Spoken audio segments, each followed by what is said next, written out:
Hi guys, आदाब, आप सभी का स्वागत है। उम्मीद करता हूँ आप सब अच्छे होंगे। तो आज की कहानी का जो टाइटल है वो है समोसा। शुरू करता हूँ, मगर उससे पहले बेल आइकन आपने प्रेस किया कि नहीं? ये लीजिए, गर्मा गर्म है, फौरन खा लीजिए वरना आपकी लाडली खा जाएगी। नहीं नहीं, मेरा मन नहीं है, तुम बेटी को ही दे दो। अरे आप इतना टेंशन काहे ले रहे हैं? इससे पहले कि संजय अपनी दुविधा अपनी पत्नी को बता पाता, उतने में उसके सेठ जी का फोन आ गया। हाँ सेठ जी, संजय मुझे कल आकर मिलो। ठीक है। संजय उन लाखों लोगों में से था जो रोजी रोटी की तलाश में हिंदुस्तान के बड़े शहरों में आते हैं और अपनी मेहनत से पाई पाई जोड़कर जिंदगी बसर करते हैं। संजय बिहार के एक छोटे से गांव से कोलकाता आया था, तकरीबन 10 साल पहले, काम धंधे की तलाश में। काफी मशक्कत उठाने के बाद उसे गारमेंट्स की दुकान में नौकरी मिली। वो अपने काम में बहुत ही ईमानदार और मेहनती था। जरूरतें पहले से कम थी और ज्यादा पैसा कमाने की कोई लालच भी नहीं।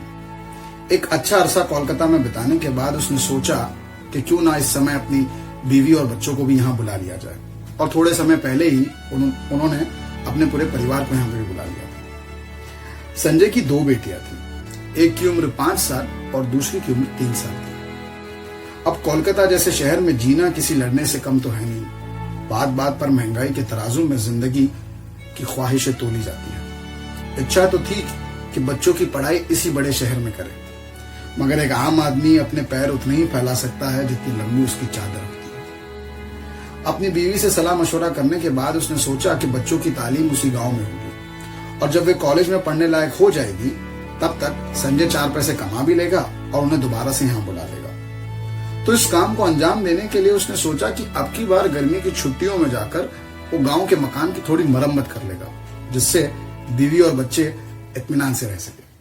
संजय इस विचार में था ही कि अप्रैल का महीना शुरू हो गया और अचानक से पूरे देश में कोरोना के चलते लॉकडाउन लग गया। कहीं आने जाने की अनुमति नहीं थी। स्कूल हो या दुकान, सभी को पूरी तरीके से बंद करने का आदेश था। क्या होगा, कैसे होगा, संजय को यह सब फिक्र खाए जा रही थी। अगले दिन वो अपने सेठ जी से मिला तो उन्होंने कहा, संजय हालात कब दुरुस्त हो गए पता नहीं। मैं तुम्हें काम से नहीं निकाल रहा हूं, मगर इस महीने की पूरी तनख्वाह भी नहीं दे पाऊंगा। बेचारा संजय कर भी क्या सकता था, मायूस होकर लौट गया। महीना खत्म हुआ तो हाथ में सिर्फ आधी तनख्वाह आई, जिससे अधिकतर घर के किराया देने में ही चली गई और बचा हुआ राशन लाने। एक एक दिन महीने की तरह कट रहा था। कोई बीमारी से मर रहा था तो कहीं पर कोई बेरोजगारी से। महीना खत्म हुआ और संजय अपने सेठ जी के पास गया तनख्वाह लेने के लिए, मगर इस बार सेठ जी ने उसे पैसे देने से मना कर दिया। कहने लगे कि 2 महीने से दुकान बंद है, गले में 1 भी रुपया नहीं है, तो मैं तुम्हें तनख्वाह कहां से दूंगा। संजय बात बखूबी जानता था कि उसके सेठ जी भी मजबूर है, मगर फिर भी उन्होंने उसे कुछ रुपए दिए। संजय वो रुपयों को हाथ में लिए इस दुविधा में था कि इससे वो घर का किराया भरे या घर के लिए राशन लेके आए।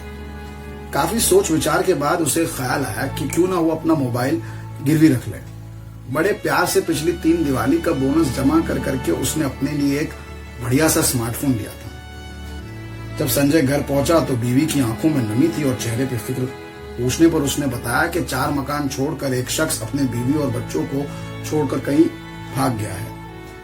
आप लेट आते हो तो बहुत फिक्र होती है, तरह तरह के ख्याल आते हैं और आजकल हालात भी अच्छी नहीं है। संजय ने अपनी पत्नी को समझाया और यह आश्वासन दिया कि वो आइंदा से जल्दी आएगा। अपनी बीवी की आंखों में ये फिक्र देखकर सेठ जी ने क्या कहा